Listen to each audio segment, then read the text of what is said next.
Bike সাৰ্ভিসিং কৰাই আছো।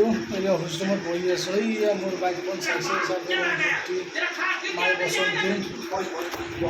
Hi hello' good afternoon, কি খবৰ? এই বাইকখন সাৰ্ভিসিং কৰিব আহিছোঁ। বিহাৰত ফাৰ্ষ্ট সাৰ্ভিসিং কৰাই আছোঁ। অফিচত বহি পিনে টিভি চিভি চাই টাইম পাছ কৰি আছোঁ। এইয়া বাইকখন দেখা পাইছে চাগে এতিয়া এইখন। বাকী আৰু কি খবৰ জনাব।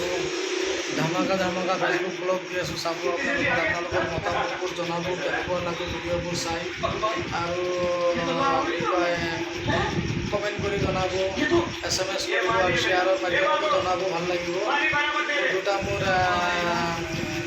চেনেল আছে, এটা Facebook Subhash Facebook blog, Subhash YouTuber দুটা আছে। দুটাটো কি কৰি ৰাখিব, ছাবস্ক্ৰাইবাৰ কৰি ৰাখিব। দুটাটো ভিডিঅ' পাই থাকিব, গুড নিউজ আৰু ধামাকা একদম গৰম ভিডিঅ' দি আছোঁ, চাই থাকিব, একদম ধুনীয়া লাগিব চাই। ঠিক আছে, চাইছে কি ফিল্ম চাই আছোঁ চাই। বাবু ভাই কমিটি চাই আছোঁ।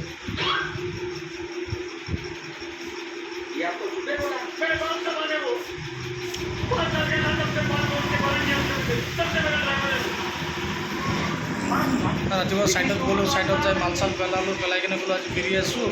নতুন বাইক মাত্ৰ 513 হৈছে, ছাৰ্ভিচিংটো কৰাই ল'লোঁ। পিছত হ'লে প্ৰব্লেম হৈ যাব। 4,500 5,000 হয়, মই আগতে কৰাই লওঁ। এনেকুৱা যাতে একো প্ৰব্লেম যাতে নহয়।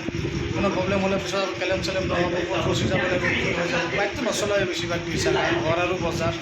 4 চাকা বেছি চলাওঁ, 4 চাকা হৈ যাব। ঠিক আছে।